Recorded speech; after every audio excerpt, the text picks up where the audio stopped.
Excuse me having you wait a few minutes here, but something's happening in Jerusalem and I'm being besieged with television interviews. Talk about the role of religion in politics.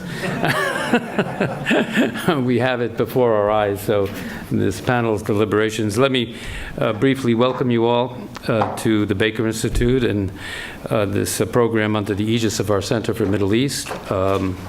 I want to note that this year, for those of you who do not know, we are celebrating our 25th anniversary of the Baker Institute. And we're having a series of commemorative events throughout the year, which will culminate in a gala dinner on November 27th. And our guest of honor is the 44th President of the United States, Barack Obama. And so this is truly a celebratory year where we're highlighting our programs, including the program that you will be listening to and participating in tonight. Let me mention our Center for the Middle East programs. They deal with some of the most essential developments in the region and challenges, conflict resolution, especially now in the Israeli-Palestinian context. And I can't underscore again, if you've been listening to the statements and the incredible contrasting pictures on television and the radio reports on the celebrations in Jerusalem of the embassy move to Jerusalem, but on the other hand, the bloody conflict in Gaza, the serious situation on Israel's northern border with Hezbollah and Syria. The region is in a very delicate and a very fragile situation. Our Center for the Middle East has been very much involved in the role of Islamist parties in the region, the politics of inclusion, sectarianism, the nexus of religion and politics, which is really one of the key issues of our panel's deliberations, the political economies of the Gulf states and the politics of Islam in Iran, and human rights and women's rights in the Middle East. So join me in welcoming the panelists and Kadir Yildirim, who is our Baker Institute Fellow who is running this program. So Kadir.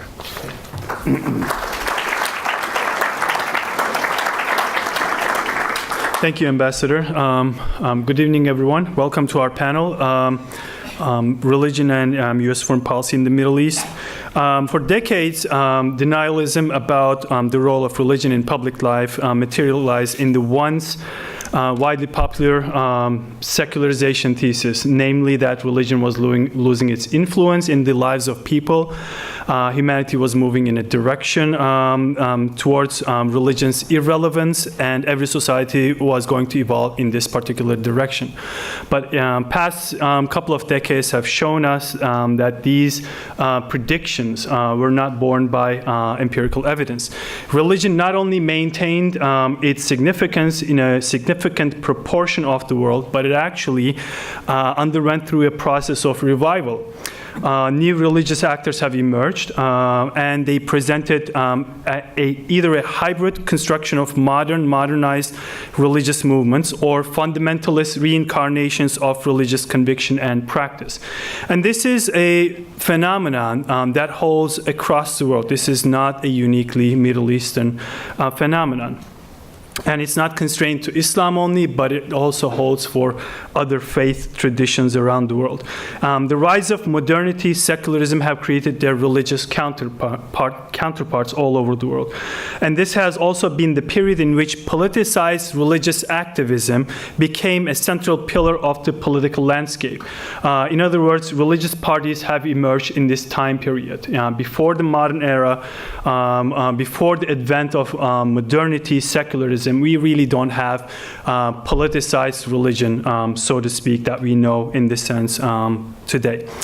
The Middle East and North Africa region presents one of the most intriguing episodes that this process has unfolded, in the sense that religion and politics have overlapped quite a bit in this region. Unlike what many people might think, this is not an ancient phenomenon. Middle East, or Islam in particular, is very similar to other faith traditions, other regions of the world before the modern times. But in the modern times, what we see is this sort of secularism, modernity creating its own sort of reverse image in religious activism. So what we see today in Islamist movement, fundamentalist movement, transnational religious movements and groups is an entirely new phenomenon that did not exist before the modern period. So religion is very important in the lives of the people in the Middle East. Religious political actors have been thriving in the region since the 1970s, and they began assuming governmental roles in many different countries across the region in the past decade or so. Despite their seemingly straightforward character, one particular aspect of Islam makes this a bit more complicated, which is that Islam doesn't really have a hierarchical centralized religious institutional structure, meaning that anyone can come out and become a religious actor. You know, there is no centralized mechanism that authorizes who can be a legitimate religious actor. So this means there is a multiplicity of religious actors across the region, and in every single country. So myself and my collaborators here, and a couple of them who are not here, unfortunately, with us, have started thinking about this question, this topic, and recognize the need to unpack how this sort of free market of religion operates. You know, who are the major actors, religious actors? Who supports these groups? Who is being influenced by these groups? On which issue areas do these different kinds of religious actors have influence? You know, if you talk about political Islamists, you know, Islamist parties, think about President Erdogan in Turkey, or Rashid Ghannouchi in Ennahda in Tunisia, for example, or various kinds of Salafi, Wahhabi activists, politicians, or you can think about many different kinds of state religious actors that are, religious officials that are part of the state structure. So we wanted to explore this and come up with a way to measure this phenomenon as best as we can quantitatively. So to this end, we took a study supported by the Luce Foundation. We conducted a survey in 11 countries with more than 14,000 respondents. What I want to do is go over some of our findings here. And then what we do in the second half of our panelists, we'll have each of our panelists here speaking about one particular case, country, to discuss this religion and U.S. foreign policy nexus. I want to make a quick disclaimer. Normally, our project involves women scholars. Today, unfortunately, we don't have them here due to scheduling issues. One of them just had to leave for the airport, and another one, unfortunately, couldn't join us. She's in London at LSE. We did our best in terms of diversifying our panel, but unfortunately failed in this mission. Okay, all right. Okay, so the topic of how important is religion in the lives of people has come up a lot, and this is the subject of a lot of questionnaire surveys in the region. And this is one of the questions that we ask people, you know, how religious are people? So we ask them, Islam is a religion that has daily prayers 5 times a day, so we ask people, you know, how many times do you pray? How often do you pray? So 1 refers to daily prayers every day, and 5 refers to no prayers, never praying. So you have the country names at the top, graphics for each country just at the bottom. So what we see is pretty much every country in the region or the populations of each country is fairly religious. Turkey is the only exception here. You see where a lot more secularity at the individual level. One more sort of disclaimer here. So our panel is, our survey was conducted in an online panel that YouGov runs. So it's not 100% representative of the populations in these countries. So what we have here is a more educated, more middle class, and more male sample in all of these countries. Okay, so as you can see, the populations of the Middle East are fairly religiously observant. Another way that we try to tap onto this question, how important religion is in the lives of people, is asking, how important is religion in your life? Very simply, 1 refers to not at all important, and 5 is very important. And as you can see, in pretty much every single country, it's skewed to the right. Religion is very important in the lives of people. So 80% or more say that religion is very important in their lives in 10 out of 11 countries. In Turkey, it's a little bit less. It's about 60%, looking at very important category. So now I'm going to show you some data on attitudes on different issues. One of them is support for democracy. Middle East region is one of the most sort of authoritarian regions in the world, as I'm sure you all know. And one of the questions people might think, do people actually support democracy, democratic form of governance? So we ask people, democracy has its flaws, but it is a better system of government than alternatives. So we gave them the statement, do you strongly disagree, 2, strongly agree, 1 through 5. 1 is strongly disagree, 5 is strongly agree. And what we see here is significant proportions of populations in these countries, in our samples, support actually democratic forms of governance.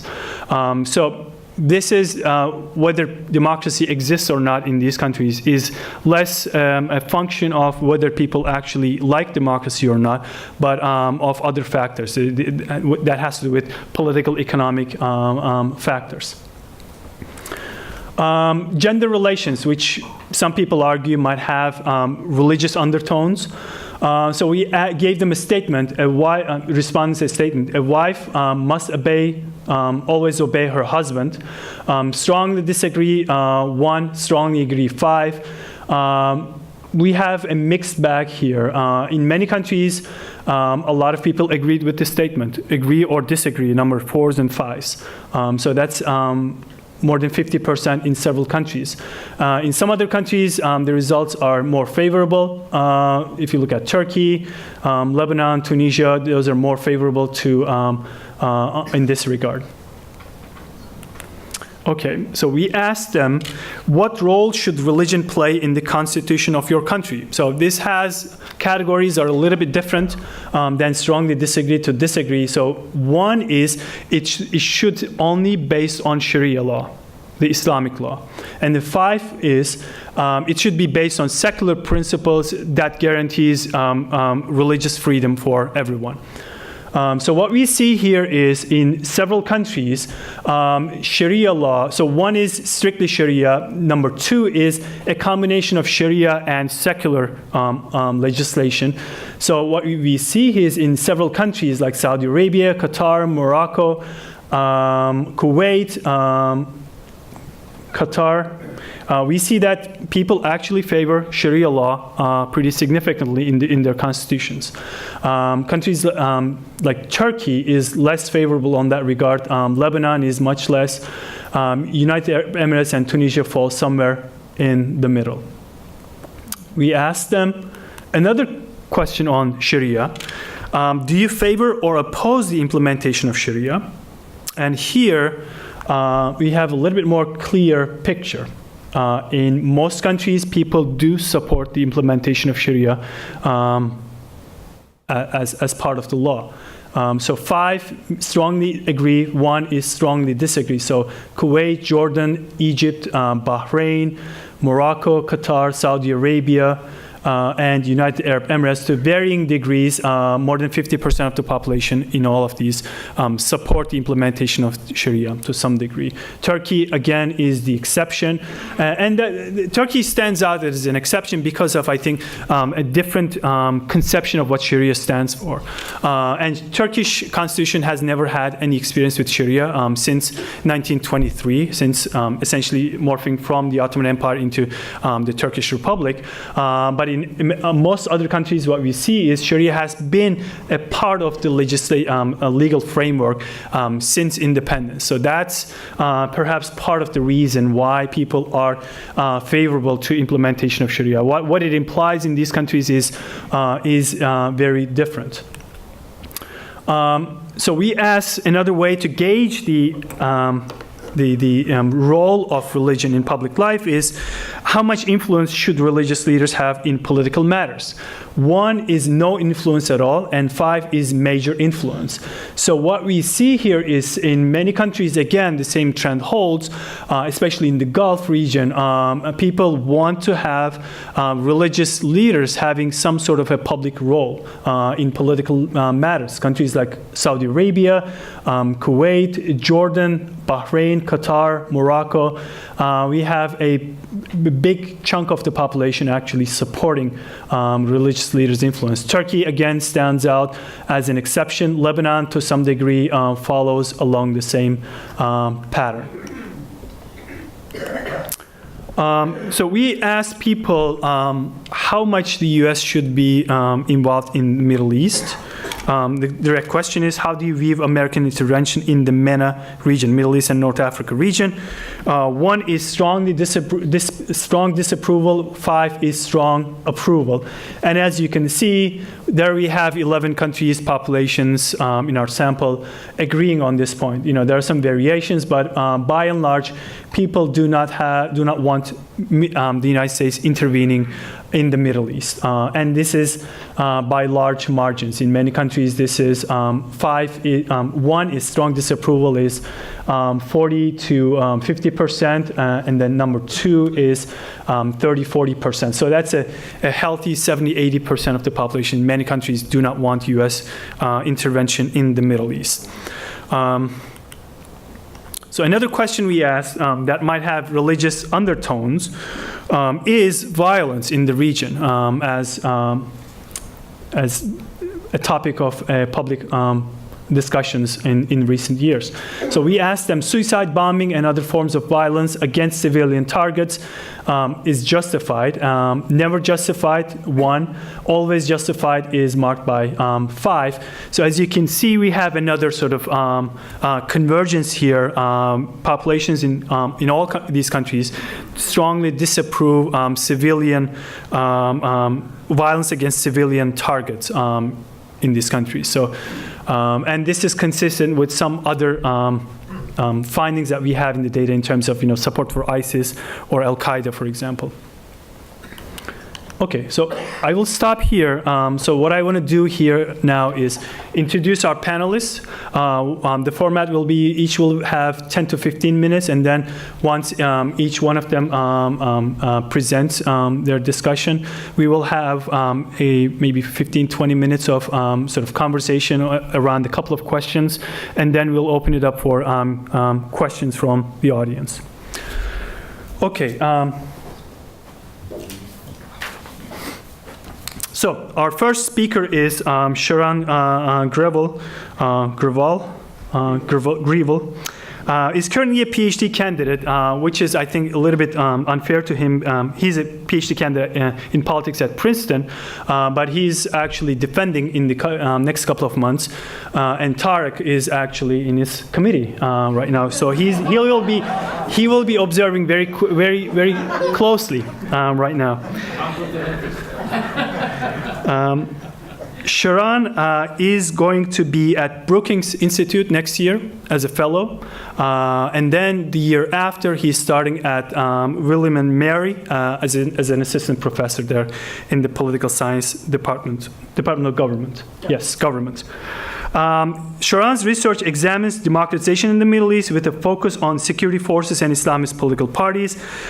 His dissertation explores why some militaries stage coups against nascent democracies through a comparison of Egypt and Tunisia, a survey of military officers, and cross-national analysis of democratic transitions. And I have to say, he's doing an outstanding job in terms of doing some really great field work, talking to some of the most unapproachable people in Tunisia. He has examined who supports military coups and how militaries legitimate their coups. Sharan conducted fieldwork in Egypt, Morocco, Tunisia, and Turkey. His research has been published by the journal International Organization and is forthcoming at Comparative Politics and Journal of Conflict Resolution, and these are top academic journals in political science discipline. His work has also been published by the Carnegie Endowment for International Peace, the Project on Middle East Democracy, and the Washington Post's Monkey Cage blog, among other outlets. He has previously worked for the U.S. Department of State. He received his B.S. With honors from Georgetown University and an M.A. from Princeton University. Please welcome Sharan.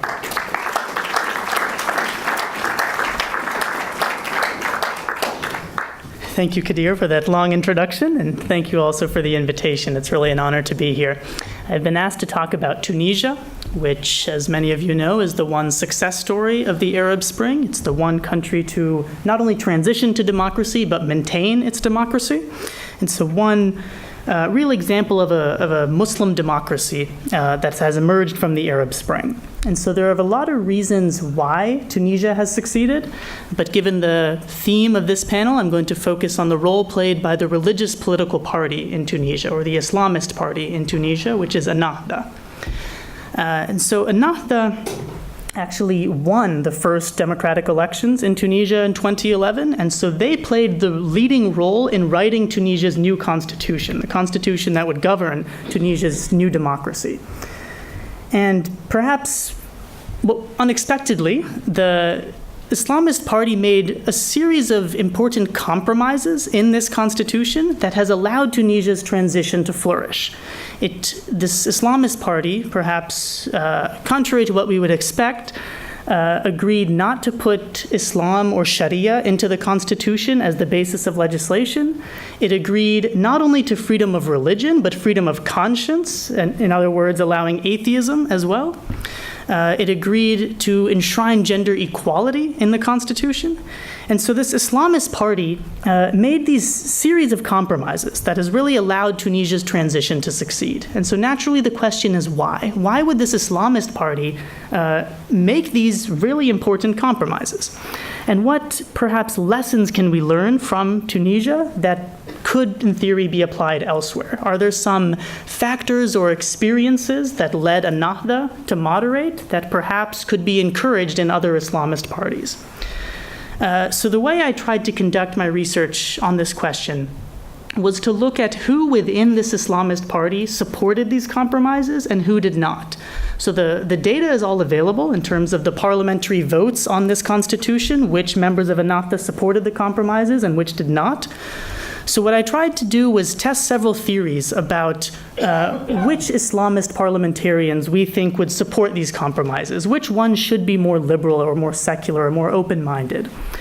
So the literature would give us a couple hypotheses. One would be that it's those Islamist members of parliament who historically have interacted with other political parties, perhaps those who were active on university campuses and in campus politics, or those who were involved in labor unions, and so therefore had to interact with other parties, and maybe that experience has moderated them.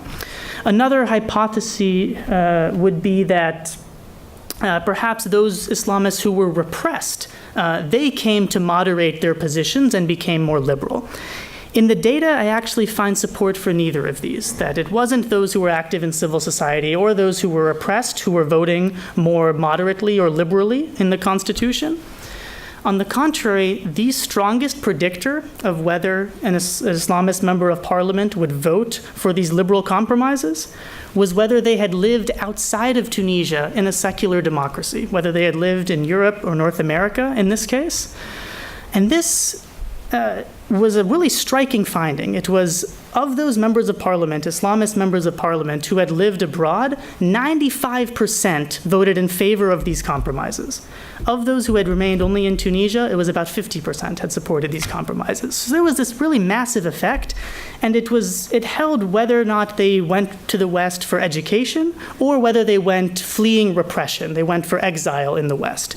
In either case, we saw this statistical pattern where those who had gone abroad, to the West in particular, or to a secular democracy, was voting consistently more liberal on the Constitution. So naturally, a correlation doesn't necessarily mean it's a causation. So what I tried to do next was to interview several of these Islamist members of parliament and see why did they vote the way they did. And uniformly, those members who had gone abroad recognized their experiences abroad as having shaped their attitudes towards democracy and towards religion and politics.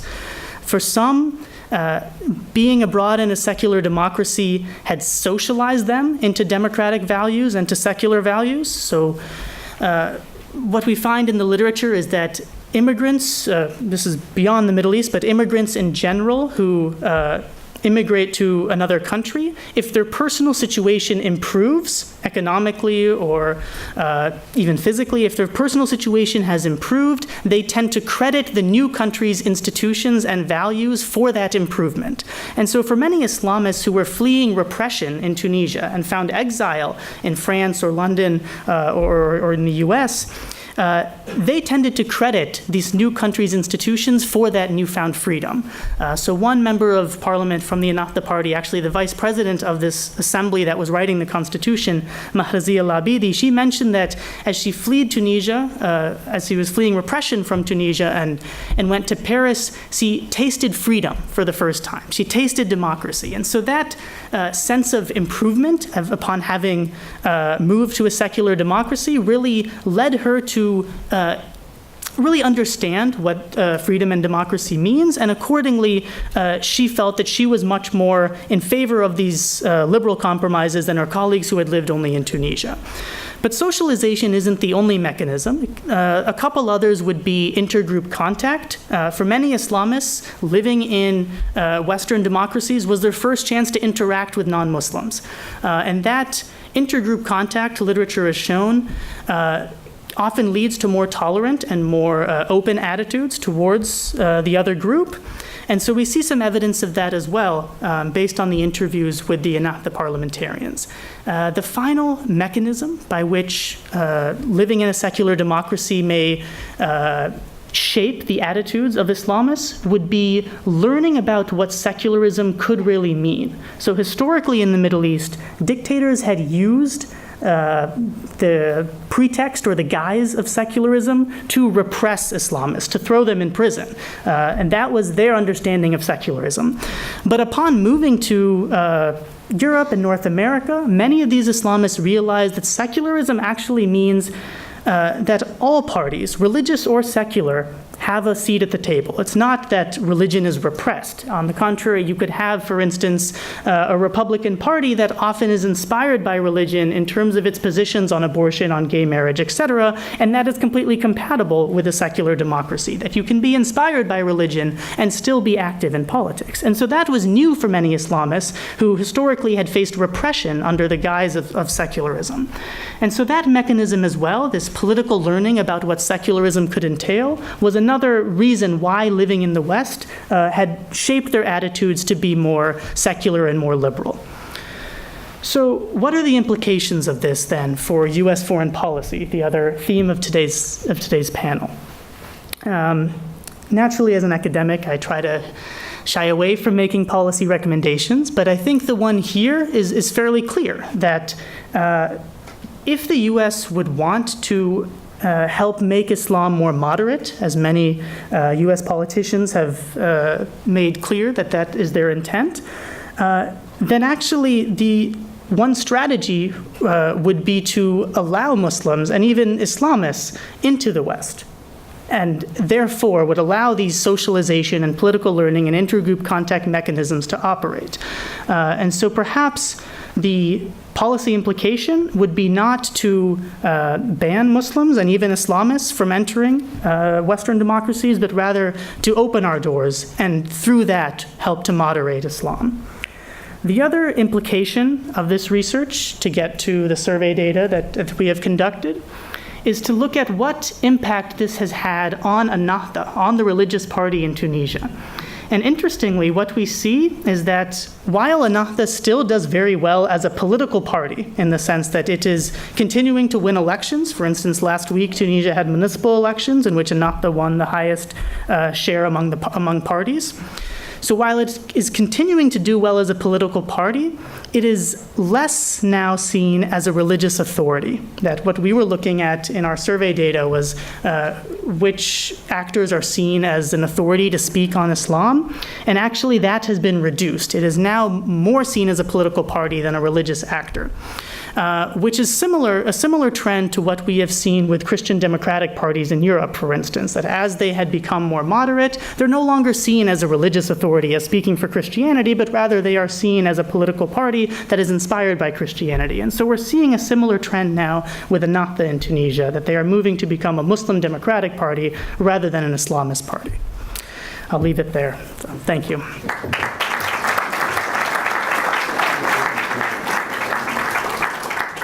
Okay, thank you, Sharan.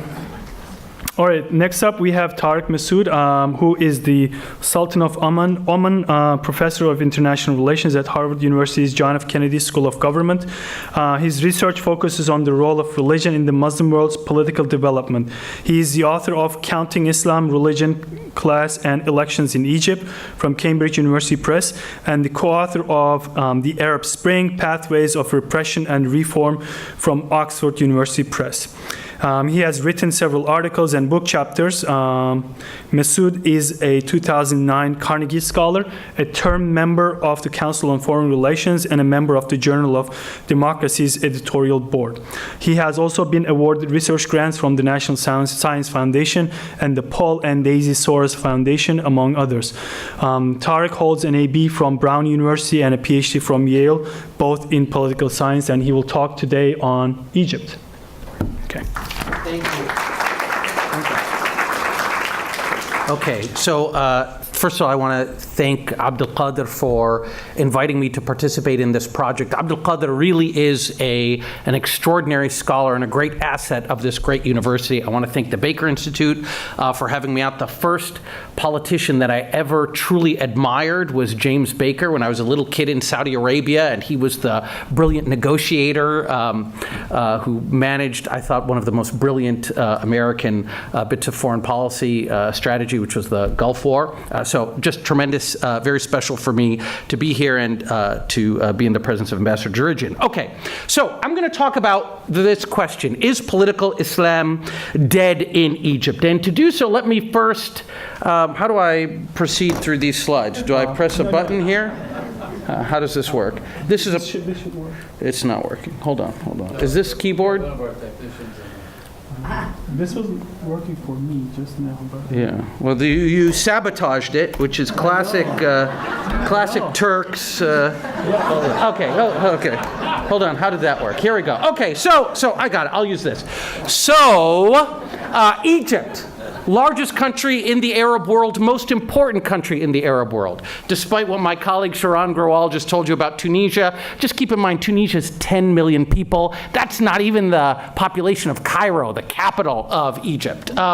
So as you all probably remember, in Egypt in 2011, hundreds of thousands of people took to the streets to demand freedom and democracy after 30 years of the dictatorship of Hosni Mubarak and 60 years of a military dictatorship that had started in 1952. And they were successful, these young people, and They were successful in compelling Hosni Mubarak's resignation. And then you probably remember that some of you probably turned off the TV at that point and you said, the kids in the street won, the dictator has resigned, wonderful, okay? And some of you kept on watching and you saw that the movie didn't actually, it didn't go from happiness to greater happiness, right? What happened after Mubarak was overthrown? There were elections in Egypt, for parliamentary elections that brought a supermajority of Islamists to a supermajority in the parliament. When we talk about Islamists, we're talking about political parties and movements that want to legislate according to what they see as God's law.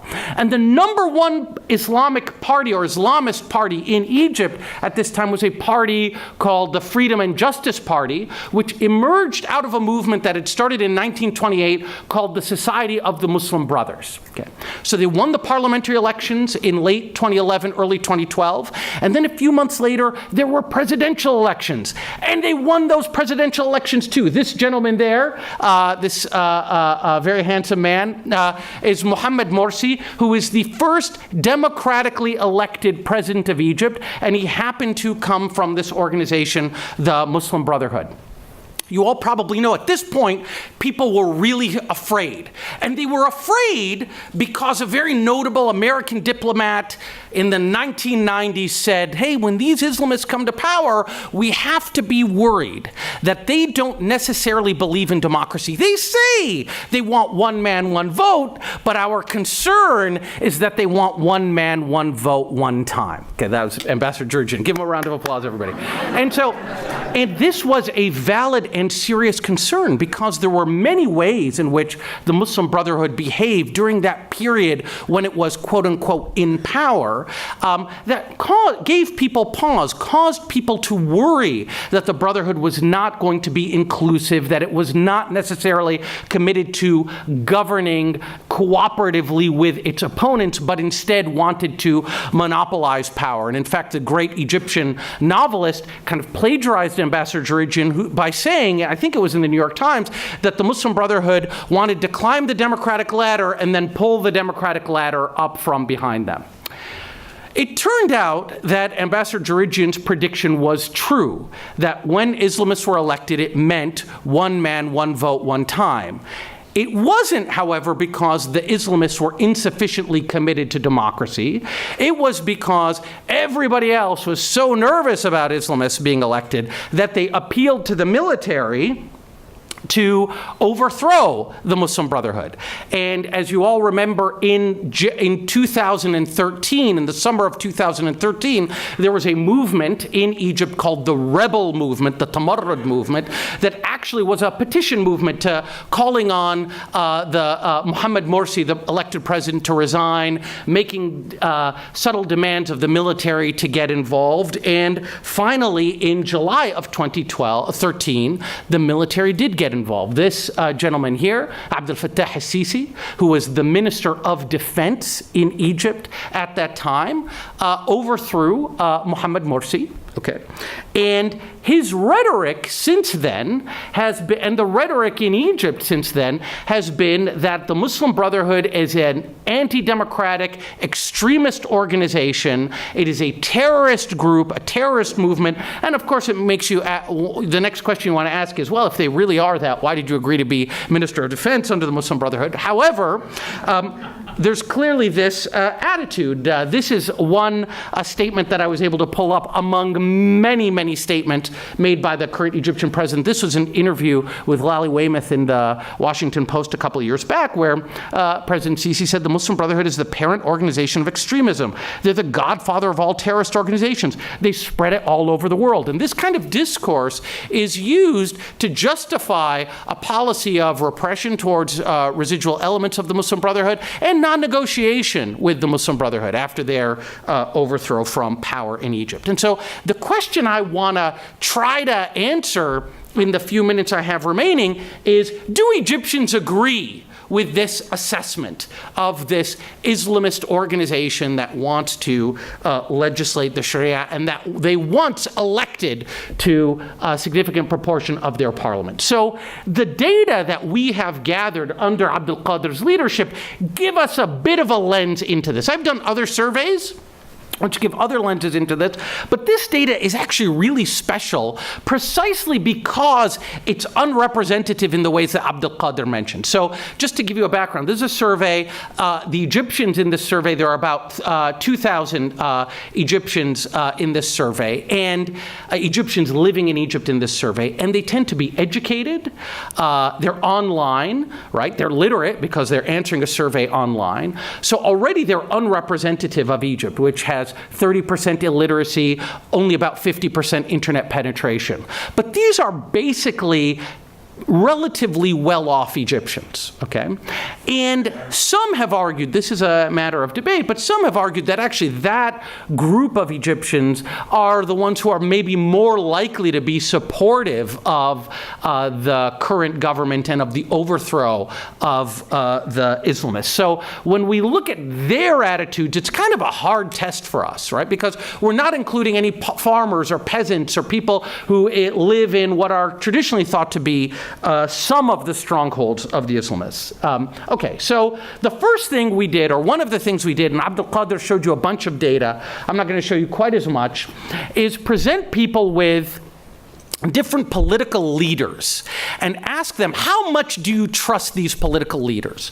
And you could say, I don't trust them at all, I trust them a little, I'm neutral, I trust them, so I don't trust them a little, I'm neutral, I trust them a little, or I trust them a lot, right? So on that y-axis, the bottom, don't trust, at the very top, I trust them completely, right? And then on the x-axis here, the horizontal, we're going to look at different people. So the first is Baghdadi. Who's Baghdadi? Abu Bakr al-Baghdadi, the leader of ISIS. Okay? Anybody want to make a bet? You think Egyptians trust this guy or don't trust this guy? Don't trust this guy. Come on. Egyptians are great people. They do not trust Abu Bakr al-Baghdadi. Okay? So another person is Hassan Nasrallah, who's the leader of Hezbollah. And here too, on average, Egyptians don't trust this guy. So these little TIE fighter shapes, don't worry about the shape, but basically the dot in the middle is kind of our estimate of how much trust there is based on people's responses to this question. Okay. So Hassan Nasrallah, leader of the Shia militia come political party in Lebanon called Hezbollah, Egyptians don't really like, okay? Then we listed a bunch of other people. So the one that's in a box is Muhammad Badi'a, who's the supreme guide of the Muslim Brotherhood. And as you can see here too, on average, people don't trust this person very much. Then we have Ghannouchi, the leader of Al-Nahda in Tunisia. After that is Al-Qaradawi, who's an Egyptian Muslim Brotherhood sympathizing television cleric who lives in Qatar. Again, not very much support for him. Recep Tayyip Erdogan, the president of Turkey, right? The only person that actually is positively evaluated is Ahmed al-Tayyib, who is the head of Al-Azhar, which is Egypt's kind of main seat of Islamic learning. So you look at this, and what do you think? You think, it looks like most people in Egypt have been convinced by the argument of their president that the Muslim Brotherhood is this bad organization. Right? That political Islam is bad. And that's why Muhammad Badi'a, the leader of the Muslim Brotherhood, is rated so low. Okay?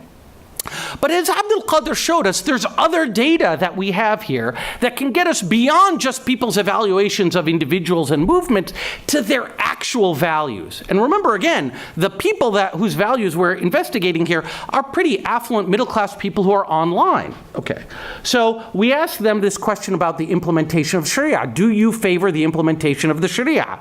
Okay, so on the y-axis, I'm going to show you the percentage of people who either strongly oppose, who are neutral to it, or strongly support or agree with this proposition. And basically we find the majority of Egyptians strongly agree with the idea of the implementation of Sharia. Or to be more correct, the majority of the affluent middle-class Egyptians we're interviewing in this survey, okay? So they don't like the Muslim Brotherhood, but when you ask them about Sharia, they're all for it. They're all for Islamic law. Okay? Similar question when you ask them about their preferences over the political influence of religious leaders. Should religious leaders have influence in politics? Okay?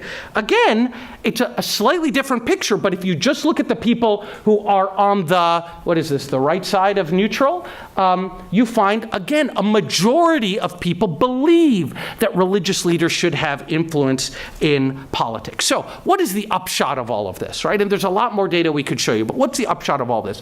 The first is that, sure, Egyptians don't like the Muslim Brotherhood, and they don't like other so-called Islamist political organizations, okay? However, they have a considerable appetite for the ideas and policies that those movements have been peddling. Okay? The fact is, you might be able to kill the Muslim Brotherhood, but the ideas that animate the Muslim Brotherhood are much harder to eradicate and much more durable and stubborn. Okay? And so that really leaves us, from the standpoint of American foreign policy, with a question, right? What do we do in this struggle between governments and Islamists? What do? Do we side with these governments in the eradication of Islamists, or do we, on the contrary, tell these governments, no, you must include a place for Islamists in your politics, right? These are two policy prescriptions that we have. And what I would humbly say is that we should be wary of taking a side in this particular debate. This is a struggle that these populations need to work out for themselves, and we are only courting peril if we try to jump into the middle of it. I hope we'll have a good conversation. Thank you all for having me.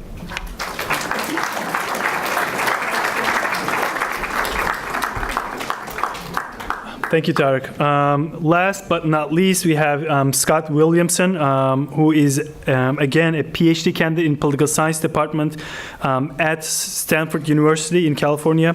His work focuses on authoritarianism, human rights, and the politics of religion in the Middle East. Scott previously was a fellow of the Center for Arabic Study Abroad at the American University in Cairo and a junior fellow in the Middle East program at the Carnegie Endowment for International Peace. He received his bachelor's degree from Indiana University in Bloomington. Scott will talk about Jordan. Okay.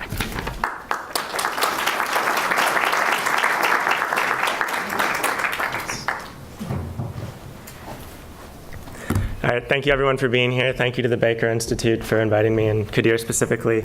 I apologize, I just flew in from Jordan last night, so the jet lag means it's past my bedtime. But I'll do my best here to keep the energy up.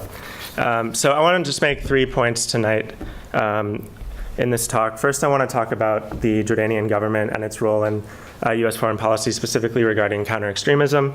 Then I want to review quickly the opposition's role as it relates to U.S. foreign policy, and here specifically the Muslim Brotherhood. And then I want to conclude with a brief comment on what's going on in Jerusalem and how that's reverberated in Jordanian domestic politics, and as well the relationship between the United States and Jordan. So as many of you probably know, Jordan has been a very important ally for the United States in combating extremist groups for many years now, and certainly since September 11th. The king himself has been active in promoting a tolerant form of Islam, specifically through the Amman message in 2004, which emphasized tolerance of groups within Islam, but also other religions. And this message is really pushed a lot by clerics and religious officials in the country. It's common among Jordanian elites even to scoff at the idea that this message and these officials have a lot of influence on the views of society at large, but from our survey data that's been mentioned here, it actually seems like these state religious leaders have some of the highest levels of trust amongst religious leaders in the country, which suggests that, in fact, they probably are quite successful at propagating these ideas. Some survey data I've run related to this on my own about the Amman message in particular shows quite widespread support across society for the ideas of that message. In addition, there's been a lot of hard security relationships in countering these extremist groups. So it's not just about ideas, and both ideologically and in terms of the security relationship, this has really picked up a lot since ISIS came onto the scene in 2013. The Salafi movement in Jordan, and especially the jihadi Salafi movement, is very small. That being said, there have been several small-scale terror attacks in the country in recent years, and so the government is very concerned.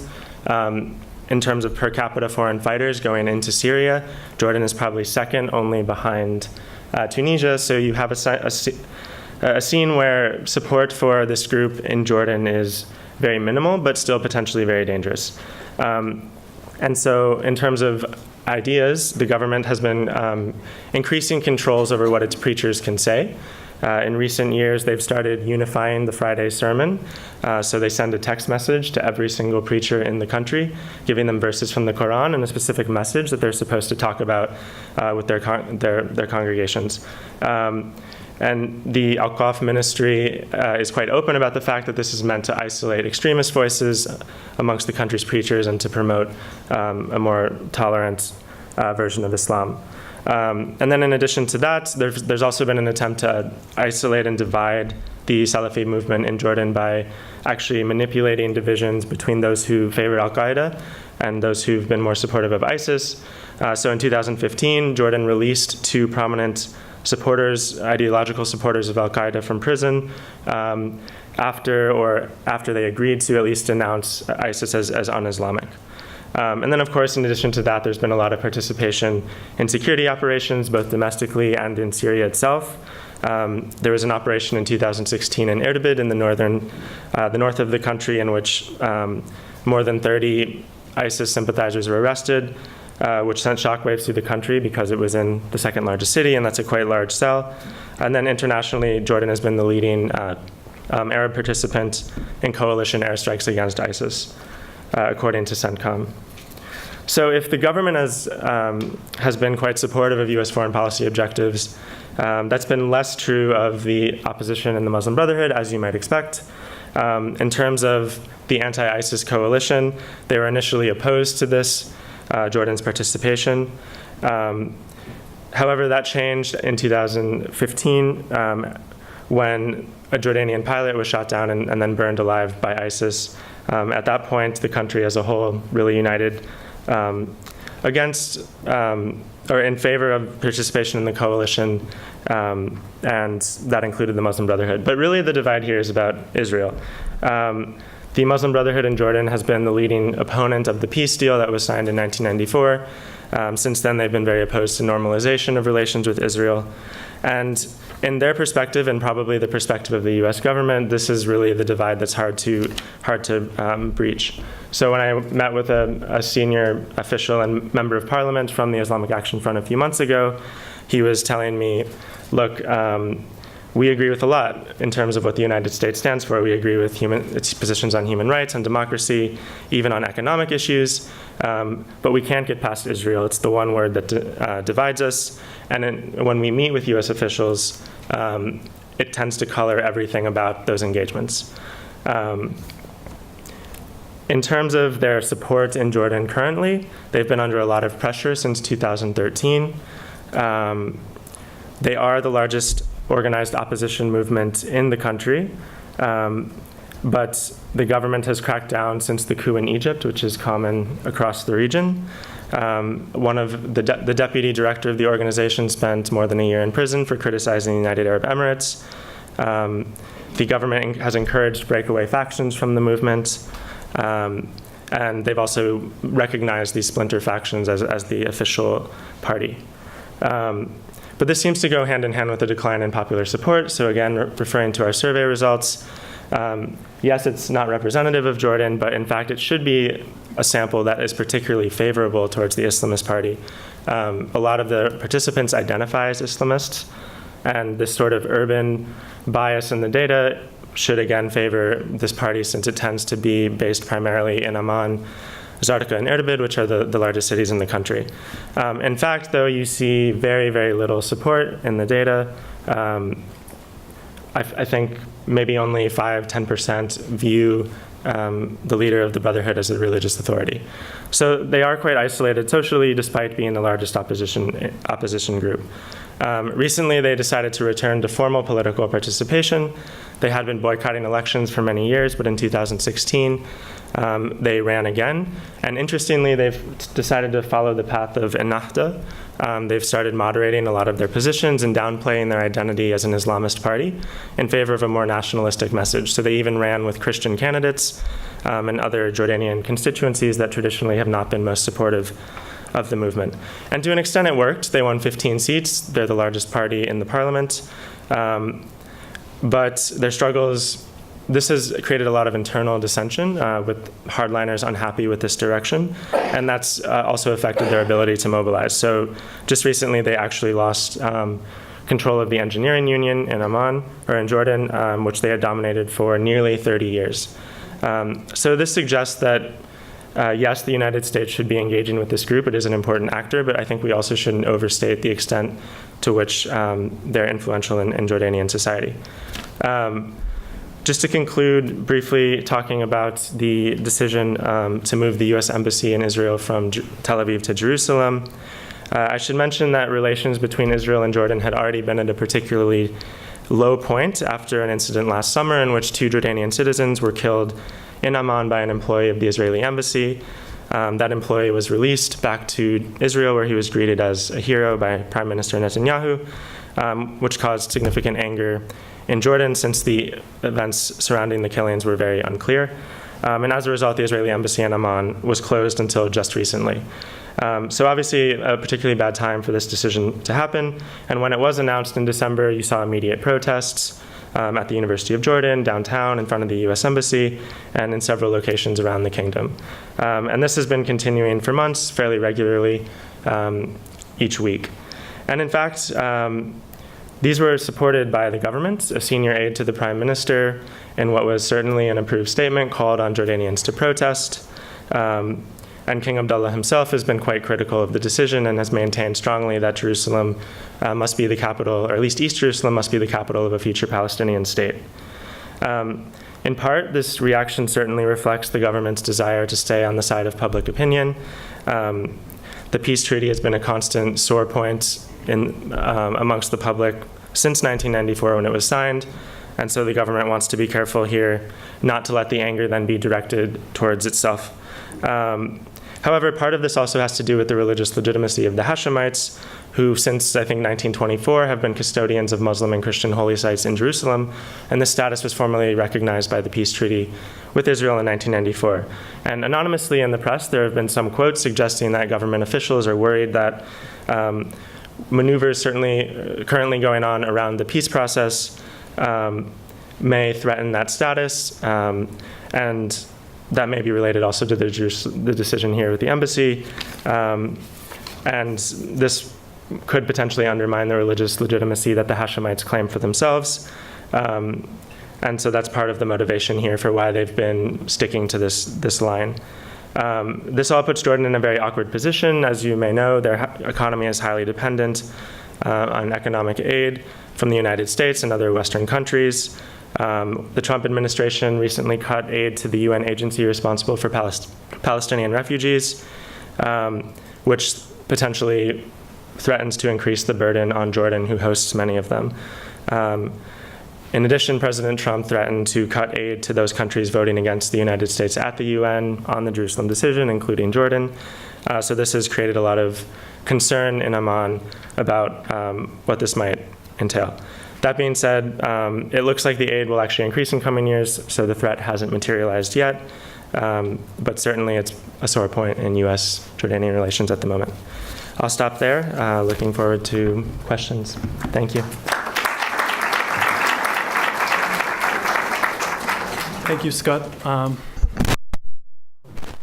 Okay, so what I want to do right now is I have a couple of questions that I want to ask you and get your thoughts on this, maybe have a conversation, then we'll turn to the audience for your questions. So the first question I want to ask is, looking at the broader Middle East region, what are some of the biggest challenges the U.S. is facing in engaging influential regional religious actors? There may be various reasons for why that's the case. Some of it might have to do with the fact that certain policy positions of these groups are not well liked by the U.S. Jordanian Brotherhood's position is on Palestinian issue, for example, is one example of that. Or, is it lack of democratic credentials, or is it more motivated by domestic, U.S. domestic politics? So what are some of the challenges, obstacles to engaging these actors? All right, I guess I'll start. So how should the U.S. engage religious actors in the Middle East? I think historically the U.S. has tended to take a fairly active approach in the sense of the approach tends to be you fight the radicals and you help prop up the moderates. That tends to be a very active or interventionist approach to try to engage with religious actors. And historically it has tended to fail. And actually, our survey data helps to illustrate why. So what we find in the survey data is that Islamic actors who are seen as compromised or who are seen as not independent, who, for instance, are affiliated with the U.S. or too affiliated with the government, for instance, they are seen as no longer credible to speak about Islam in a sense that they are just mouthpieces for the government or mouthpieces for the U.S.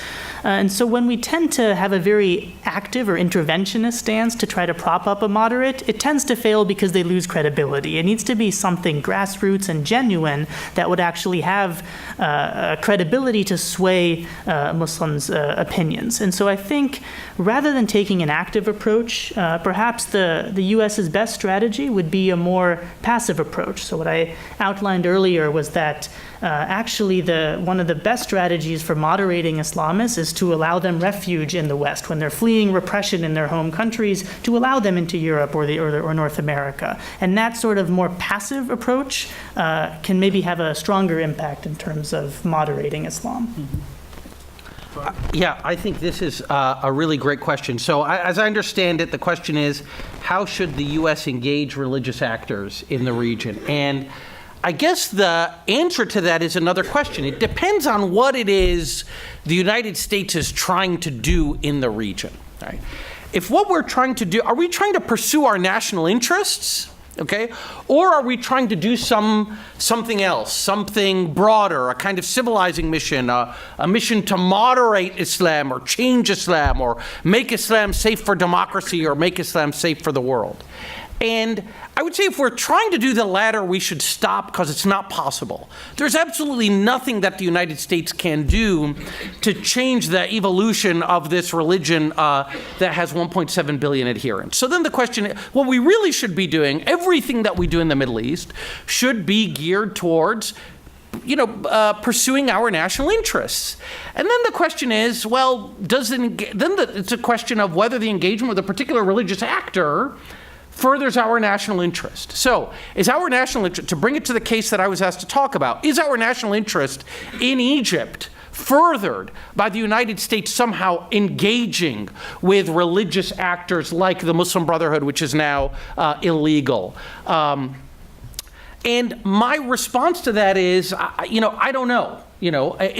Our anxiety has always been in Egypt that what happened in Iran in 1978-79 would happen in Egypt. That basically we'd be very closely allied with and identified with a dictator. There would be this deep Islamic revolutionary movement bubbling below the surface that would suddenly pop up, overthrow the dictator, and because we had no ties with it and were seen as having a great deal of animus towards it, we would consequently lose this important country. And we were always afraid that this would happen to us in Egypt. In fact, this was during the Mubarak era. We had kind of sub rosa connections and communication with the Muslim Brotherhood, and Mubarak in his meetings with Americans would always say, I know that you guys are meeting with the Muslim Brotherhood because you think that there's going to be an Islamic revolution here. Well, let me tell you, that's never going to happen. And of course, something like it did happen. The question is, so now should the United States again, develop ties with the Muslim Brotherhood, be talking with these Islamic groups in preparation for someday or hedging our bets against someday in which these Islamic groups appear? And I would say, sure, we should be talking to them. We should be talking to everybody. But I think I would echo what Sharon has said, which is that I really think we should be very passive. I don't think trying to engineer regime outcomes in the Middle East is something we should be trying to do. And to the extent that engaging with this actor or that actor in the region is somehow part of a strategy of engineering outcomes, we should just stop. Let me ask before Scott comments on this. So you drew an analogy to Iran, which is very interesting because in Turkey, that is the exact same analogy that a lot of, especially seculars, draw when they think about Islamist actors. Welfare Party in the 1990s and later on AKP. Always the constant fear is Turkey going to be a second Iran, right, with a theocratic regime. And then what we saw in the early 2000s and throughout the 2000s is that AKP and Prime Minister Erdogan, President Erdogan, has actually been quite welcomed in the U.S. The relations were incredibly cozy, perhaps to the degree that it hasn't been anywhere else. And now, fast forward a decade, and what we see is incredibly sour relations between the two. And Erdogan is perhaps one of the biggest critics of the United States. And the relations between Turkey and the U.S. has deteriorated so much that it undermines collaboration in a lot of issues in the Middle East. So does that tell us anything about how far the U.S. or in what ways the U.S. should engage with groups? And AKP and Erdogan have been fairly moderate, right? A point that Sharon mentioned. Is this directed to okay, I can answer it? Yeah. Okay, then maybe you tell me if I'm wrong. So I think, interestingly, something Sharon said in his excellent talk and some of the slides you showed give us a little bit of an answer to this, to part of this question. So I think the secularists in Turkey who are worried about Turkey going the way of Iran are wrong. Right? Look at that data that Abdul-Qadir showed us in the very beginning. In every single Arab country, a majority of people say we should have Sharia. Religious leaders should have influence over politics. And then when you look at Turkey, it's the exact opposite. Right? Why is it the exact opposite? It's the exact opposite because you had, 70 years or whatever of a secularizing regime that really worked to implant certain secular political values in the society. And in fact, I would even go so far as to say Western political values in the society. So that ship has sailed, right? Turkey in 2018 is not at all similar. Turkish society is not at all similar to Iranian society in the late 1970s. So the dynamic that Sharon talked about happening with Nahda leaders, right, who went to the West, had traffic with the West and Western ideas. That happened to the entirety of Turkish society over the course of decades of secularizing leadership. Now, that doesn't mean, now, as I think Abdul-Qadir would point out, look, I mean, that didn't mean that the Islamists were completely out, right? Erdogan, after all, is an Islamist and he was elected. But if you look at what the Islamists say, for example, for the longest time, they said, we don't want to implement Sharia. We just want to harmonize our laws with the European Union, right? Even today, Erdogan is much more, about his own power than he is, I would say, about legislating Islam. When he went to Egypt in 2011, he told the Egyptian Muslim Brotherhood that they needed to get on board with secularization. So I do think that Turkey, the idea that Erdogan, as bad as he is, and I think it is incontrovertibly true that he's been dismantling Turkish democracy in some ways, I don't think that's an Islamic revolution, that you can't lay that at the feet of Islam. All right. So I think that's the first thing I would say. The second thing is, what is the way Erdogan has developed? What does that tell us about engagement with the U.S. and who the U.S. should engage with? I think it tells us that engage, don't engage, you really can't change the behavior of political leaders, right? They make their decisions based on their calculus, on the sort of domestic balance of forces, and they do what they're going to do. Erdogan knew that this authoritarian move was not going to stand him in good stead with the United States. He still did it because it's in his interest. So we should, again, it should cause us to be humble about the effects that we can have through our quote-unquote engagement with politicians, be they Islamists or otherwise. Thank you. Scott? Yeah, on the original question, I think it's important to recognize that these conversations do happen fairly regularly. So as I mentioned, had met with this Muslim Brotherhood leader. He had just been meeting with embassy staff the week before or 2 weeks before. So I think they are quite good at engaging. The question is, does this go up the chain and actually influence policy? Certainly, I think with the current administration, you're not going to see that, given the general hostility towards Islamist actors. I agree not to pick favorites. I think an important takeaway from the survey is that politicized religious leaders lose their authority, and certainly being perceived as too close to the United States would help to trigger that. That being said, I do also think that the survey results suggest that perhaps technical funding and support of, for instance, the Al-Qaf ministry in Jordan might be an effective way to bolster these institutions, which have demonstrated some ability to influence public opinion on religious matters. In Jordan, certainly the Al-Qaf ministry is underfunded, it's struggling, there's a shortage of imams. They don't have the money to pay them, salaries are abysmal. They're often poorly trained, don't get good education, et cetera.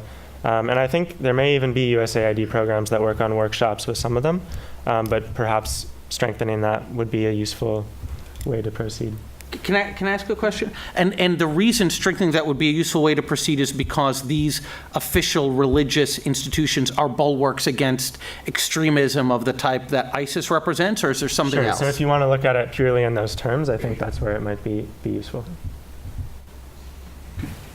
So I want to ask another question, and this is not just on religion and politics topic, but if you could advise the President or Secretary of State of the U.S.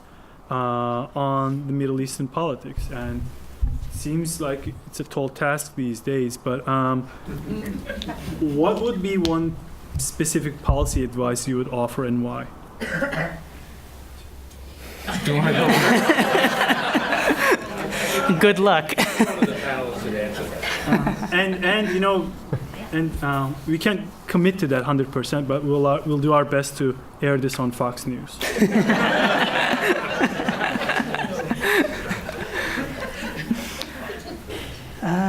It's a tough one. I mean, there is no silver bullet in terms of dealing with the Middle East, in terms of dealing with religious actors, clearly, or more generally, on a number of issues in the Middle East. There's no clear policy solution. In general, one solution would be to take a more passive approach, to try not to intervene, because often U.S. intervention backfires, both because we perhaps are not attuned to the local dynamics, and so we often make the problem worse when we intervene, and so perhaps it'd be better to just take a more hands-off approach. And then the other, I guess, advice would be to read up a bit on on Middle Eastern politics and Middle Eastern history. I mean, if we want a more active approach and to be more interventionist, perhaps we should do so in a way that is culturally sensitive and more sort of tailored to each individual context, rather than having a blanket solution for the entire Middle East, but recognize that there are local dynamics in different countries and different conflicts that require a bit more of a fine-tuned policy. We'll leave it at that. Yeah, I you know, as always, I think I have little to add to what Sharon said. So I think that generally that's right, that we should have a hands-off approach to the region, but it should be a clever hands-off approach. So if you were to ask me which president has had the most abysmal record on the Middle East in the last 25 years, I wouldn't tell you George W. Bush, even though his record, in my view, was actually not great, let me put it that way. But I'd say that President Obama had a pretty bad record, even though I would say, I bet you that President Obama has exactly the same intellectual orientation that Sharon and I have towards the Middle East, which is that there's not a whole lot that the United States can do. We can't really remake regimes. Right? I think President Obama actually learned a lot of lessons from the failed policy in Iraq. The problem was that none of those lessons were really implemented, were acted on. So in my view, for example, one of the great failures of the Obama administration was the way we spoke about Syria. okay? I actually agree 100% with the Obama administration's reluctance, and actually quite principled reluctance, to commit anything to Syria, to get involved in Syria. That, to me, was the right approach. There was no way that the United States could have involved itself in the Syrian situation and led to a better outcome. But we should have matched that by talking about it in a different way. What did we do instead? Our ambassador to Syria, great person I respect a great deal named Robert Ford, actually was allowed to participate in protests in Syria against Bashar al-Assad. So there would be protests against Bashar, and our ambassador would be there. So what signal is that sending to the protesters? It's telling them, well, America's with us. If we just keep at this, the United States is going to come in and help us out, right? What signal is it sending to Bashar al-Assad? Oh, the United States is behind these protests. All of these people are traitors. We should, this is a massive threat. Instead of compromising with them, we should eliminate them. When Bashar al-Assad came, and by the way, you will find no greater critic of Bashar al-Assad than me. I truly believe this is one of the great criminals of our era. But when Bashar al-Assad instituted these kinds of piecemeal reforms in February of 2013, am I getting the date right? In the constitutional, he made some constitutional changes. He said, we're going to have term limits for the presidency. We're going to lift the state of emergency. All these things that were kind of cosmetic. We all know this is nonsense. It's not real. But what did the United States say? We said, there's no place for Bashar al-Assad in the future of Syria. The British said, this is a farce. Again, if you're the opposition, what are you thinking? Wow, the U.S. is really serious about helping us out. And then, of course, the United States' allies, including Turkey, including Saudi Arabia, including Qatar, were funding the rebel movement, right, in Syria. So we were sending the signal to the Syrian rebels that we're going to intervene, so you don't need to compromise. Our friends are helping fund them. And so all that did is create more instability. If we were really going to be hands-off, we should have been really hands-off. Not just ourselves, not just in what we did, but what we said, and in what we told our allies to do or not to do. We should have restrained Saudi Arabia and Turkey and Qatar from getting involved. And so I think really being hands-off means kind of pursuing a foreign policy that's quite similar to the Egyptians' actually foreign policy, which is, recognize that the stability in this region is a very fragile thing, and we should be allergic to anything that upends it, that potentially upends it. And so that would be my goal. We should be hands-off, but we should tell others to be hands-off, and we should have tried, and maybe we can still try, to maintain the status quo or get us back to the status quo ante. Scott? I mean, I would generally agree, but I guess the one thing I would say is maybe we should be more hands-on in restraining some of our allies, specifically Saudi Arabia, and the many disastrous decisions it's made in the past year or so. Frankly, we certainly shouldn't be encouraging them, but in terms of Yemen, Lebanon, Qatar, I think we need to be a little more active there. Should be hands-on in getting others to be hands-off. Yes. I agree with that. Okay, so I want to turn to the audience. We'll take some questions, 15, 20 minutes, and then we'll end it. Any questions? Yes. So, listening to all of this, what does the U.S. Military budget do?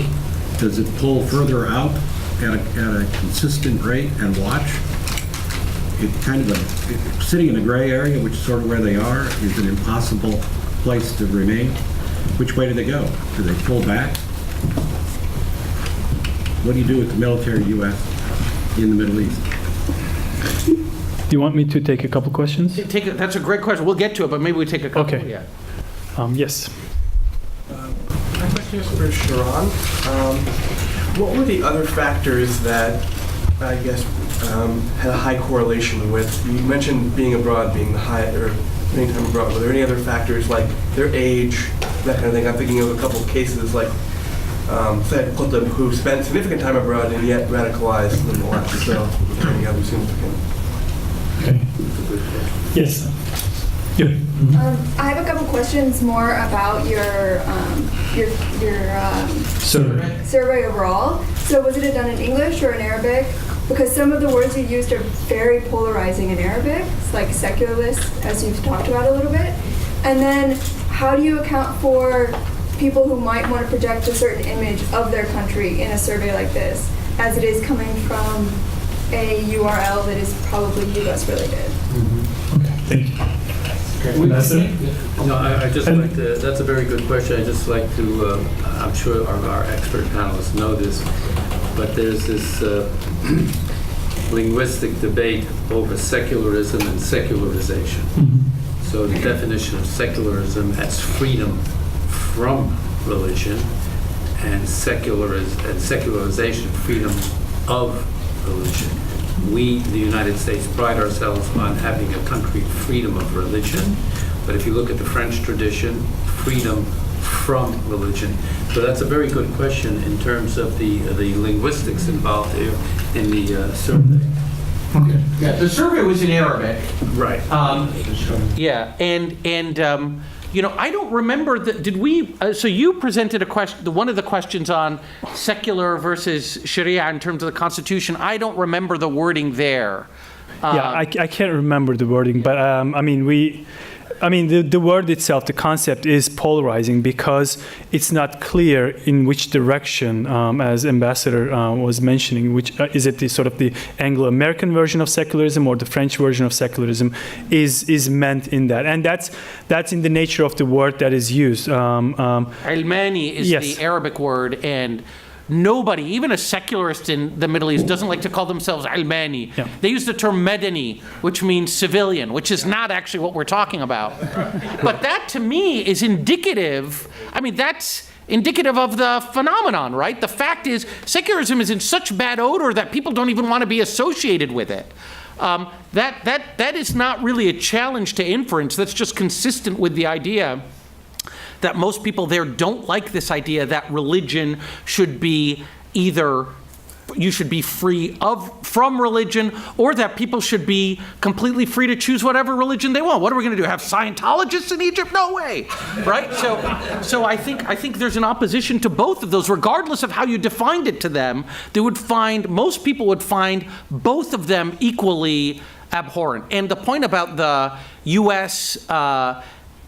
Basis of the survey. I mean, not only that, it's an institution called YouGov, right? Like people, I don't, and we were talking about these folks are actually compensated survey takers, and their compensation comes in the form of, getting points to eventually get an Amazon gift card, right? So these are people who are not necessarily representative, but as Scott pointed out and as Sharon pointed out, they're unrepresentative in actually analytically useful ways, right? What we're doing is we're analyzing the attitudes of people who think it's a great idea to get an Amazon gift card, and who might even think that, and understand that they're answering the survey from an American company. And even those people don't want to say we're secular. Even those people don't want to say no to Sharia. So that is evidence to us of just how deep these ideas are, deeply popular. Okay. You want to answer other questions? Let me answer this question on Tunisia and pass on the hard questions to the rest of my colleagues. So this question of Tunisia for what other factors may have led to moderation in terms of the parliamentary votes. So there were two other strong correlates beyond those who had lived in secular democracies. One was gender, that female MPs from Ennahda were voting much more liberally and secularly than the male MPs. And actually, Ennahda you may not expect as an Islamist party, but there are strong quotas in Tunisia, and so actually Ennahda, about half of their MPs have been women, and they have more female MPs in the parliament than any other party because they have many more seats than any other party. And actually, the new mayor of Tunis is most likely going to be a woman from Ennahda. And so that finding is somewhat promising, actually, that women are voting much more liberally and secularly, Islamist women, and that they are playing a very large role in Tunisian politics. The other strong finding in terms of how they were voting was domestic politics, that if you were a member of parliament representing a state in which you didn't do very well, in which Ennahda didn't have a high vote share, there they felt electoral pressure to reach out to the other side. So where Ennahda didn't do that well in a district, there they felt that we should compromise and vote more liberally, whereas in districts that were more overwhelmingly an Ennahda victory, there they felt less electoral pressure to make compromises. You know, the question about the military, as I understood it, you know, your question was, the United States has a significant military presence in the region. We have just all been saying, oh, the United States should be hands off. So you were asking, does that mean that the United States should pull back from the region? And again, that's why I sort of tried to clarify in the end. I am a Burkean conservative. I believe in trying to maintain the status quo, or the status quo ante, because the status quo is really terrible. And so, no, I don't think that the United States should pull back from the Middle East. I just don't want us to get into more Middle Eastern countries, but I also don't want to embolden Iran. I don't want to embolden, I also don't want to, you know, there was a kind of stability that we imposed, and every time we indicate a lack of interest, or, you know, so for example, to kind of illustrate this point, the siege of Qatar, which my colleague Scott mentioned, is actually quite a bad development, right? Saudi Arabia has basically led this sort of boycott of this tiny country of Qatar, basically because the Qataris were supporting Islamists, etc. How did that come about? It came about after President Trump visited the region, and the Saudis and the Emiratis all complained to President Trump about Qatar. And my suspicion is that the president said, "Oh, wow, that's terrible. Do what you got to do," right? And once they felt that they kind of had a free hand from the United States, then they pursued this policy, which I think is actually quite destabilizing. So when I say hands off, I don't mean that we should say, do what you got to do, whatever you want. It's fine. We don't care. But we should just, you know, we should in fact, no, we should be trying to get everybody to have limited ambitions, not try to rock the boat, and we should actually be trying to maintain stability. So that would be my argument there. And just, you know, your question to Sharon was a really great question about, you know, his question was basically, look, going to the West doesn't necessarily moderate people, because the father of radical Islamic ideology, Sayyid Qutb, an Egyptian thinker, he actually came to the United States in the 1930s. He went to Greeley, Colorado, and then he ended up writing an essay called "The America I Have Seen, Weighed in the Scale of Human Values," where he had nothing but terrible things to say about America, up to and including the fact that he thought that song, "Baby It's Cold Outside," was basically a date rape manual, which is, by the way, ironic, because that's what many people are saying today in America. But the point is, Sayyid Qutb was there first, right? But I would say I still think Sharon is correct in what he's diagnosed. I would say Sayyid Qutb is kind of an outlier. Lots of Islamists have actually come to the West, like even Egyptian Islamists. For example, President Mohammed Morsi got his PhD from the University of Southern California in materials engineering. He wrote about something called donor-doped aluminum, right? And Mohammed Morsi is not somebody that I would call, I actually don't think he was terribly enamored of the West. I'd heard him many times criticize the West and cultural mores here, particularly with respect to relations between the sexes. But I would be willing to bet that he actually was really a Democrat. At one point, Christian Amanpour actually asked him, you know, do you believe in Islamic democracy or democracy? He said, there's no Islamic democracy, there's democracy. And that's what we believe in. And I'm willing to actually go so far as to say that I would bet that some of that was because of the years he spent in Southern California. Our colleague Carrie Rozewski-Wickham, professor at Emory University, wrote a book about the Muslim Brotherhood, and she found that many the Muslim Brotherhood leaders who were the most democratic and the most inclined to compromise and to pursue liberal politics were those who had a lot of traffic with Western scholars, Western policymakers, right? So Sharon's argument about contact really does have a lot of resonances in what we see in the Egyptian case. So I think there's a lot to it. Okay.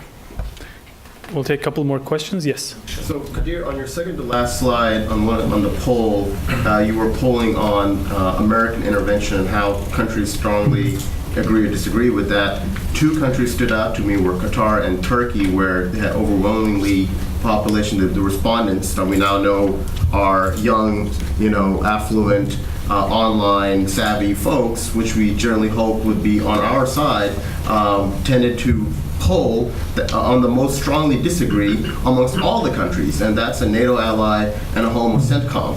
So is that, what's the panel's take on that? Because to me, that seems like, oh my God, we are, for lack of a better word, we're screwed. Because that's where we've put our hope in the Middle East in terms of the moderating group of individuals that then can transpire to the rest of the population. But if that is the group that sees it in the two countries where we have engaged soft and hard power historically, and they see us as strongly disagree for intervention in the Middle East, what hope do you have, and what is your take in terms of that? Thank you. Yes. What do they all think about this question about Syria? What do we do with Syria now?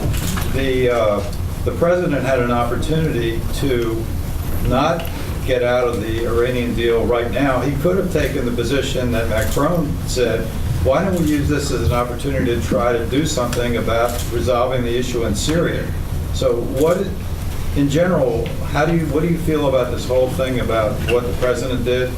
What are we going to do about Syria? Are we just going to let the Russians and the Iranians take over Syria? Or how are we going to deal with this? Because you say we should back away from it, but this seems like a big conundrum, and it looks like we had an opportunity maybe to try to do something in this area, but we backed away from it.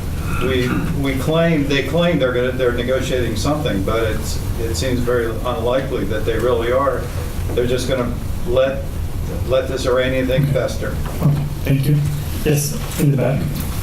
Israel is our sort of longstanding support for that country and the lack of resolution with the Palestinian state or territory a true sore for the Arab and Islamic world, a fake sore? And so in light of that answer, your answer there, should we be pushing harder, or can we not want it more than the two parties want it? Okay, and then one more. Let's get some gender diversity in the question. There's a lady there in the... Okay, yes, that's not. Yes. So, can I ask two questions? I'll come to you. Okay, thank you. So, my first question is, to what extent is internet access and usage regulated in the various countries where you did the surveys, and would that then skew the answers that you got from the respondents? And secondly is a methodology question also in terms of yourselves. How are you protecting yourselves from prosecution by the Material Support Act, given that you're working with, talking to, dealing with Islamists who are on the lists? Okay, thank you. So the first question, Turkey. Okay, the first question, Turkey, Qatar, anti-Americanism question. Good question. Well, Turkey has, for a long time, has been the most anti-American sort of society in the region, and this is true not only for Islamist, more conservative youth or older people, but also especially among the leftists in the region, in the country. So this is, I think, just a continuation of that trend for the most part. But also in the last several years, President Erdogan has upped the ante in terms of his anti-American, anti-Western discourse, and that actually has caught on with a lot of people. So if you went to Turkey a decade ago, you would see a lot of, I think, conservatives more favorable to the United States. I mean, we had conducted a survey among college students back in late 2000s, and I think the leftist students in general were more anti-American than conservative or AKP supporting university students. But today, I think that might have shifted a little bit more towards conservatives being more anti-American, anti-Western than the leftists. But overall, this is across the board ideological spectrum. In terms of Qatar, I'm not well versed in terms of Qatari politics, but my suspicion is that the siege, the conflict crisis in Qatar might have contributed to this outcome. U.S. might have been held by many youth as one of the responsible parties for Qatar's plight. So the floor is yours. So if you want to add to Qatar-Turkey question, yours, then we have Syria, Iran question, Israel peace process question, and methodological question from Zahra. Great, maybe. Sure. I'll take it. So I'll actually link your question and your question. I mean, in terms of are we screwed, I think it is context dependent. It matters what our policies are. It's not that we're automatically going to be disliked or liked. And so in terms of Israel, I think it is an open sore that does contribute to how we are viewed there. Frankly, Israel's policies aren't going to change without outside pressure, and a lot of it, and that's going to have to come from us at some point. That doesn't seem likely to materialize anytime soon, but I don't see how things change without it. And those sorts of policies, I think, really matter in terms of supporting military governments in Egypt, in terms of supporting the Saudi coalition in Yemen. People notice that stuff, and it affects how they think about us. That being said, you talk to most people in Jordan, and they have nothing but praise and admiration for U.S. culture, U.S. people, and I think that's a pretty widespread feeling. So if our policies changed, I think you'd see different attitudes. And I think it's worth mentioning that on Syria, I think a lot of people would have supported U.S. intervention there, certainly early on. So it's not that it's a knee-jerk reaction to any intervention. In terms of internet access being regulated, so it definitely depends by country. In Jordan and some of the others, internet access is very high. And Egypt, much less so, many more illiterate people in Egypt, so it depends on the country. But in general, I think people are very free to express themselves online in a private survey like this. They might not always feel that way. Certainly there are people who are going to self-censor in these surveys, but they have the freedom to join the panel and to answer as they see fit. Material support, I don't think it's ever been an issue for academics, even those who actually interview people like in Al-Qaeda and other actually violent groups. One thing I'll add to Material Support Act is it's not that, but we also had Iran in our survey, but we could not conduct the survey as of yet because of the Iranian sanctions issue. We had to get authorization from the Treasury Department. I think we're getting possibly close to that. So that's we thought that we couldn't conduct the survey with Iranian subjects. So that was the only exception. I will just, the question about what to do in Syria is a really important question, and I have to confess, all I know how to do is complain about what we've done so far in Syria. But actually what is required is creative thinking about what should U.S. policy be, because I do think we played a role in breaking it. And I do think, consequently, even though I would love us to be hands-off, et cetera, as I said earlier, this is one of the greatest humanitarian catastrophes of recent history. It is bordering on genocide. And so I don't know what to do. I mean, at the 30,000-foot level, I would say any solution there is going to have to involve some kind of negotiated settlement that involves the United States negotiating with the Iranians and the Russians, and potentially our allies as being part of that, the Turks, etc. But that requires us to overcome our allergy to talking to the Iranians, right? It suggests that things like President Trump pulling out of the Iran nuclear deal is exactly what you don't want to do if you want to look to potentially solving this problem. So unfortunately, I have to cop to not having an answer, but agreeing with you that an answer is necessary and that we are further today from an answer than we were before this latest move by the Trump administration. And finally, I guess the question about Israel.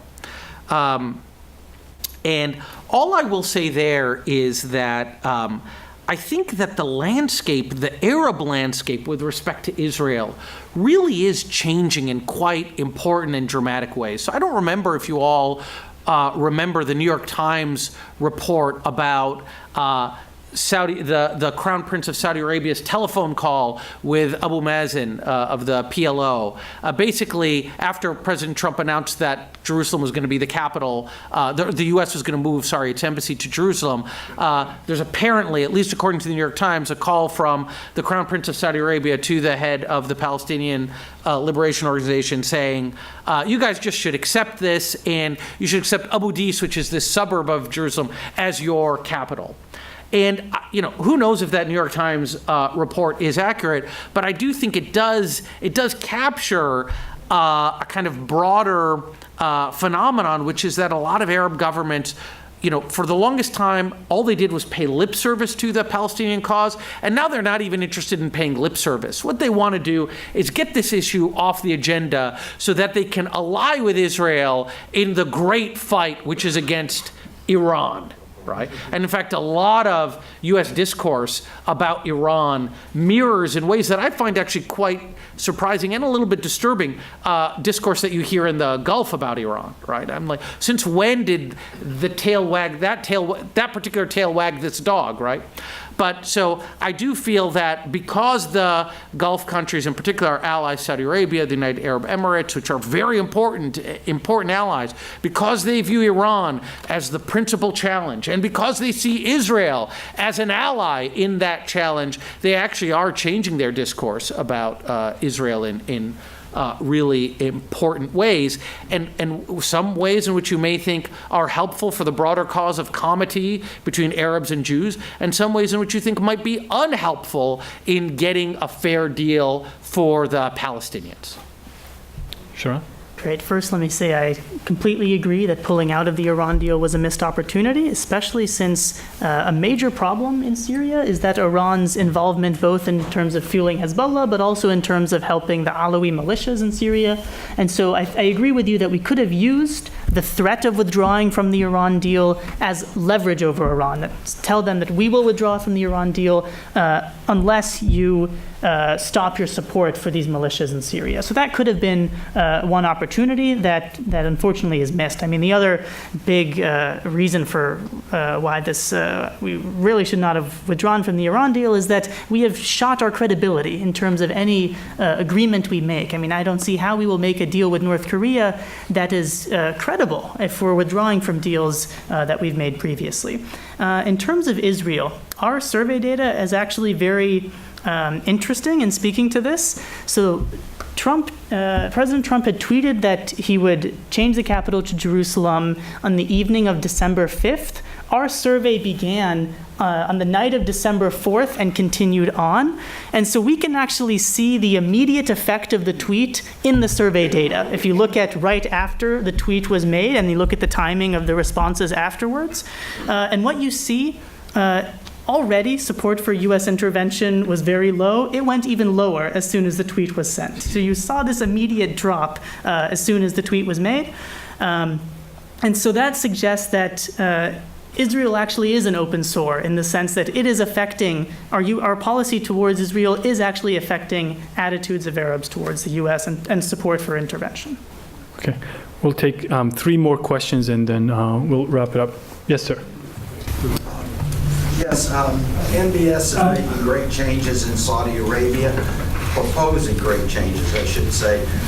Saudi Arabia has always been the bastion of the Wahhabi faith aspect of Islam, and they've spread it everywhere else. Do you see any changes in the way Saudi Arabia might be approaching Wahhabism inside Saudi Arabia and also exporting it elsewhere?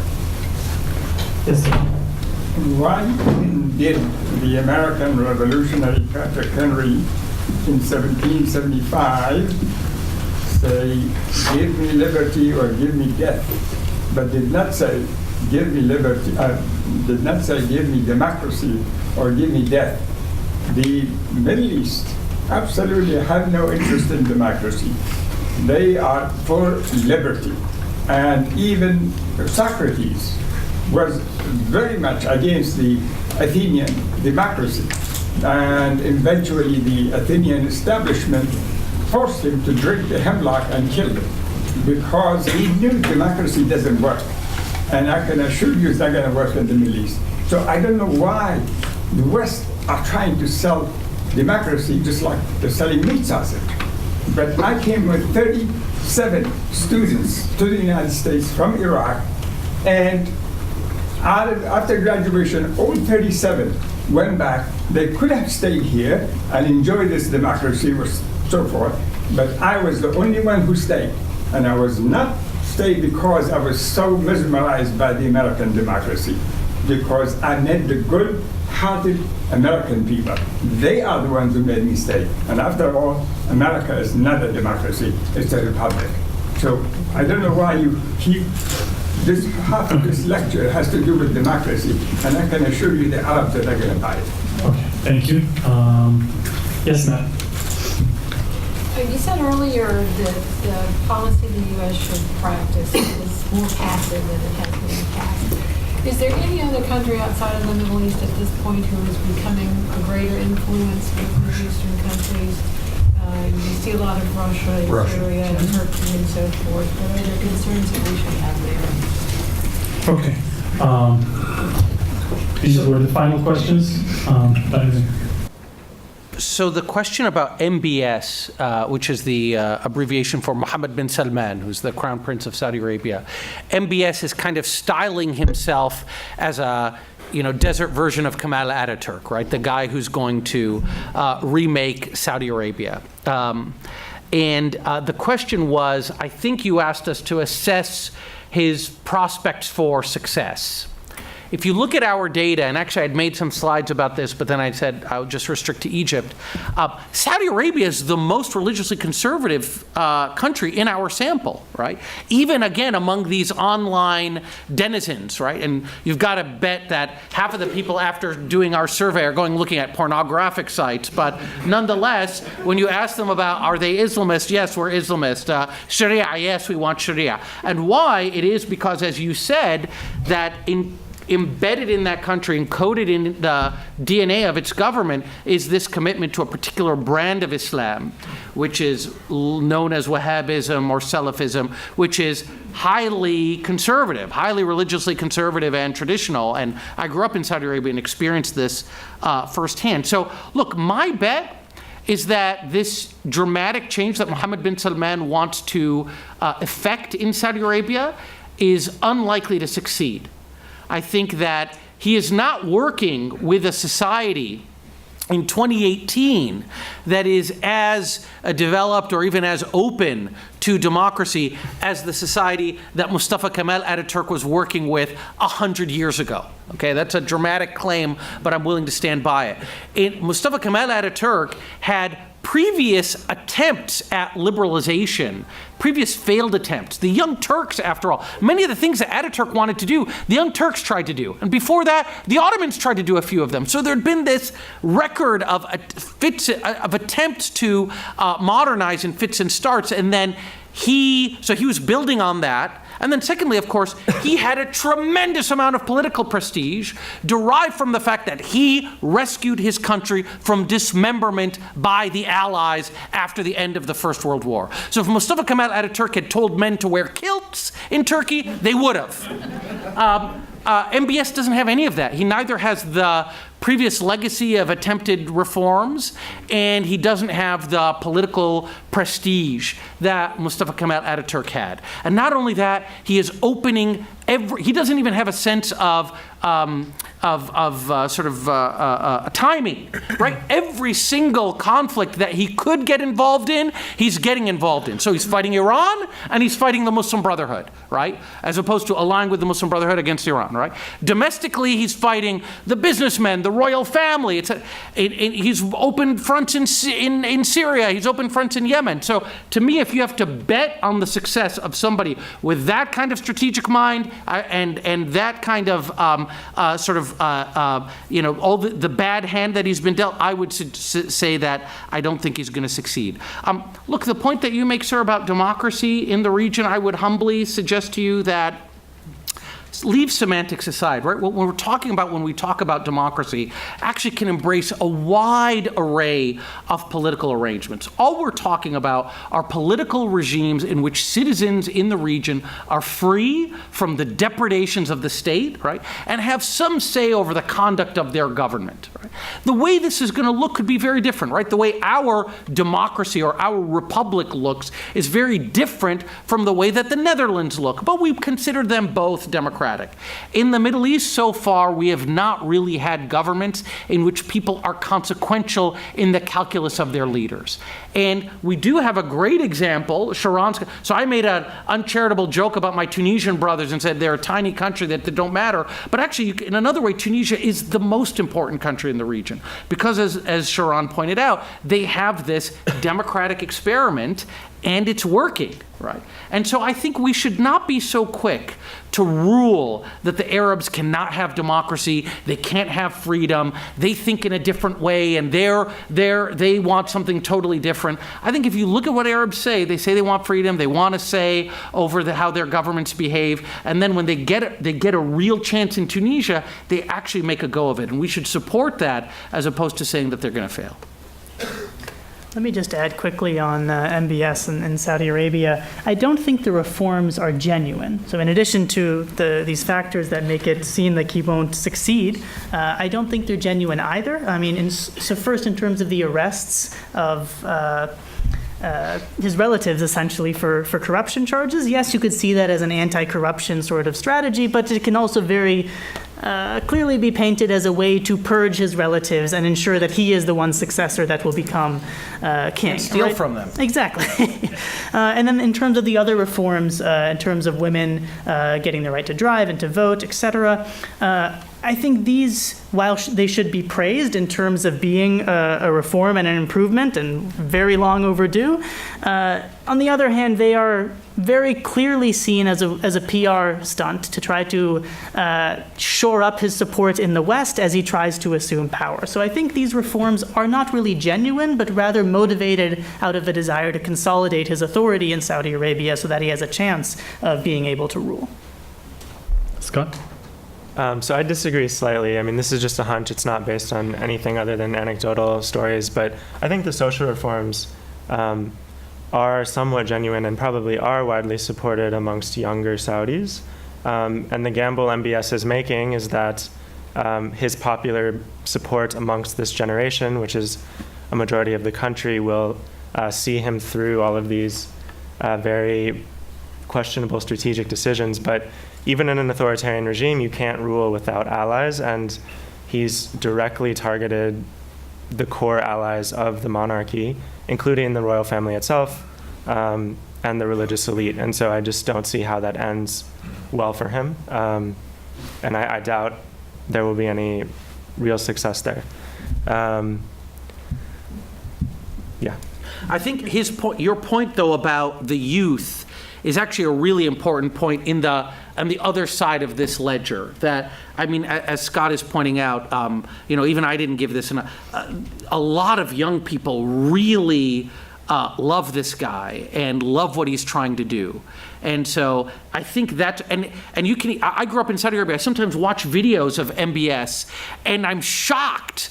And I, in spite of myself, find myself liking him because he'll do things like take selfies with young Saudis, and then you'll see like soldiers coming to move the people away, and then he pushes the soldier away and takes more selfies with people. So as Scott is pointing out, his strategy is really to ally himself with the youth, and it remains to be seen whether that's going to be a winning coalition.